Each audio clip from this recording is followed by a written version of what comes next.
विनायक जय हे भारत भाग्य विधाता।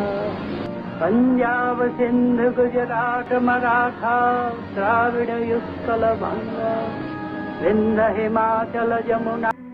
সবাইকে আসসালামু আলাইকুম। আজকে আমরা ডিসকাস করব একজন কন্ট্রোভার্সিয়াল ব্যক্তিকে নিয়ে, যাকে সবাই চেনে কিন্তু তার আসল চেহারা খুব কম মানুষই জানে। রবীন্দ্রনাথ ঠাকুর এই নামটা শুনলে বেশিরভাগ মানুষ তাকে একজন মহান ব্যক্তিত্ব হিসেবে চিনে, কিন্তু তিনি কি আসলেই সেই মহান ব্যক্তি ছিলেন নাকি তার একটা ডাবল ফেস ছিল? চলুন আজকে এই প্রশ্নের উত্তর খুঁজি। আপনারা দেখছেন বিশাল বাহার ইউটিউব চ্যানেল। এই চ্যানেল আমরা খুলেছি শুধুমাত্র সত্য কথা আপনাদের সামনে তুলে ধরার জন্য, যেন আপনারা কোনো মিস ইনফরমেশনের শিকার না হন। আজকে আমরা এমন কিছু তথ্য শেয়ার করবো যা ইন্টারনেট খুঁজে পেলেও খুব অল্প পাবে। রবীন্দ্রনাথের আসল চেহারা, তার ডাবল ফেসের গল্পটা আজ আমরা ডিসকাস করতে যাচ্ছি।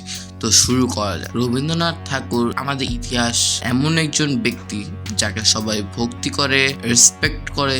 ছোটবেলা থেকে আমাদের শেখানো হচ্ছে তিনি ছিলেন একজন মহান মানুষ, তো এই শেখানো কথাগুলো পেছনে লুকিয়ে থাকা সত্যটা কি আমরা জানি? আজকে আমরা এই সত্যের মুখোমুখি হব। প্রথমেই আসি আমাদের জাতীয় সঙ্গীতের কথা। 1971 সালে বাংলাদেশের মুক্তিযুদ্ধের সময় রবীন্দ্রনাথের লেখা একটি কবিতা, যা মূলত দেবী দুর্গার প্রশংসা লেখা হয়েছিল, সেটাকে কিছু লাইন বাদ দিয়ে জাতীয় সঙ্গীতের রূপ দেওয়া হয়। খুব কম মানুষ জানে এই গানটির মূল কিছু অংশ হিন্দু ধর্মীয় সংস্কৃতির সাথে গভীরভাবে জড়িত। ফলে আমাদের জাতীয় সঙ্গীতের মাধ্যমে বাংলাদেশি মুসলিমরা নিজেদের অজান্তে দুর্গার প্রশংসা করছে। নাউজুবিল্লাহ। কিভাবে এটি ঘটে গেল? কৌশলে 4টি লাইন বাদ দিয়ে রবীন্দ্রনাথ সেই কবিতাকে জাতীয় সঙ্গীত রূপ দেওয়া হয়, যাতে সাধারণ মানুষ এটা বুঝতে না পারে। আজকের দিনে আমরা এই প্রশ্ন তুলতে বাধ্য হচ্ছি, কি উদ্দেশ্য এমন একটি কবিতা জাতীয় সঙ্গীত রূপান্তরিত করা হলো? কি লাভ হলো আমাদের? আমরা কি বুঝতে পারছি জাতীয় সঙ্গীতের আবেগে আমরা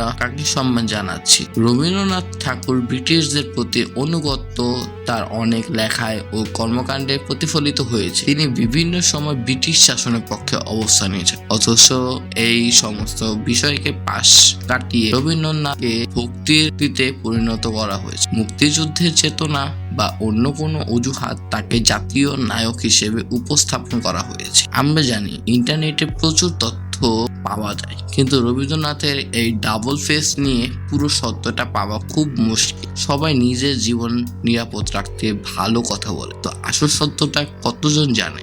আমরা এই চ্যানেল করেছি আপনাদের সঠিক তথ্য দিতে, যেন আপনারা ভুল মানুষকে আইডল বানিয়ে না ফেলে। রবীন্দ্রনাথ ঠাকুরের আসল চেহারা উন্মোচন করার জন্য আমরা অনেক চেষ্টা করে, অনেক রিসার্চ করে এই তথ্যগুলো বের করতে পেরেছি। তাই আপনাদের সাহায্য দরকার, যাতে আমরা আরো এমন সত্যগুলো আপনাদের সামনে তুলে ধরতে পারি। বাংলাদেশের মুক্তিযুদ্ধের চেতনার সাথে কিভাবে এই দুই বিপরীতমুখী ধারণা সামঞ্জস্যপূর্ণ হতে পারে? আমাদের ইতিহাসে কোথাও যেন একটা বড় ধোঁকা আছে। তাই আজ আমরা নতুন করে ভাবতে বাধ্য হচ্ছি, কেন আমরা রবীন্দ্রনাথ ঠাকুরের মতো একজন ব্যক্তিকে এত সম্মান দিচ্ছি, যখন তার কাজ ও চিন্তা আমাদের ধর্ম ও সংস্কৃতির সাথে মেলে না। একজন সচেতন মানুষ হিসেবে, বিশেষ করে একজন মুসলিম হিসেবে, আমাদের উচিত সত্যটা জানা এবং সত্যি কথা সেই সত্য অনুযায়ী সিদ্ধান্ত নেওয়া। আল্লাহ হাফেজ গাইস। চিন্তা করুন, বোঝার চেষ্টা করুন এবং আমাদের ইতিহাসকে নতুন দৃষ্টিতে দেখুন।